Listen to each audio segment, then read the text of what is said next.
Hello and welcome to Bass Fishing 202. I'm your host, Lance Perticone. First, a quick health update. I have completed my target radiation treatments for prostate cancer, and based on his 8,000 previous patients, my doctor assures me that I am cured. My recovery is taking a little bit longer than I had hoped, but I'll be back on the water soon. So once again, I thank you all for your thoughts and your prayers. Today, I'm going to show you how to cast behind an object in the water, such as a tree or a piling. It's all about the geometry. What you need to visualize is this.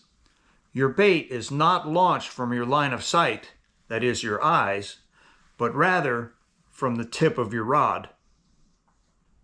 This diagram shows the launch angle from two different distances from your target.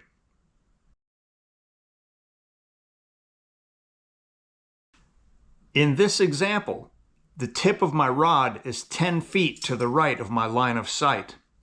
Now, of course, this will vary with the length of the rod and the length of your arm extension.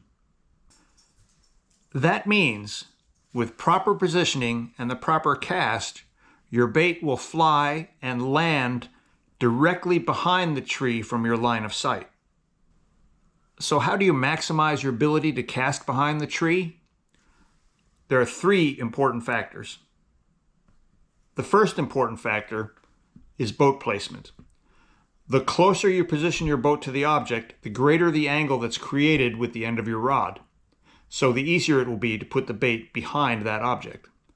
Now, put another way, it's much easier to cast behind an object from 20 feet than it is from, say, 80 feet. The diagram shows that at 22 feet from your target, there's a 22-degree launch angle from the tip of your rod to the X marks the spot behind the tree. If you're 52 feet from the target, then that angle is only 11 degrees. This means there's much greater room for error when you're closer to the object than further away. Now, water clarity, surface cover, and water turbulence all play a role in how close you want to be. In the waters that I fish, I usually like to position the boat 20 to 30 feet away from the object. The second important factor is the rod you use. Now, of course, the longer the rod means the greater the launch angle you will have. I also find it very important to have a rod with a very fast tip. The faster the tip, the farther out on the rod the energy is transmitted to the lure to make the cast, which again increases your angle. It also makes it much easier to control. I do best with a 7.5-foot heavy action graphite rod. Eventually, I'll get good enough to cast a crankbait with a softer action rod, but I'm not there yet. That's why I usually use this technique with jigs or worms. The third important factor is the cast itself. Now, I prefer to use bait casting equipment for this technique because I can control the landing better. I can also accurately cast with a bait caster, both left and right-handed. However, it also works very well with spinning equipment, especially if you skip cast.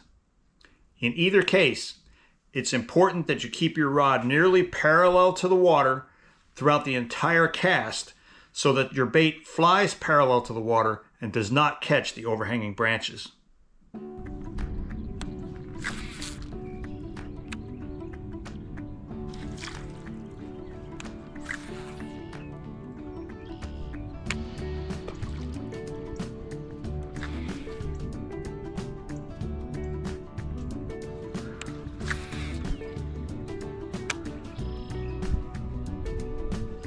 Now, this is an easy technique to practice in your yard, and I would recommend that you do so before you start casting around trees and docks that have lots of stuff that you can hang on. Being able to cast behind objects gives you access to fish that might otherwise be unavailable to you. Practice and become proficient with this technique, and I guarantee you will catch more bass. So thanks for spending a little of your time with me and Bass Fishing 202. Remember, just a little more advanced than Bass Fishing 101. Please subscribe. May you be blessed, and I'll see you all next time.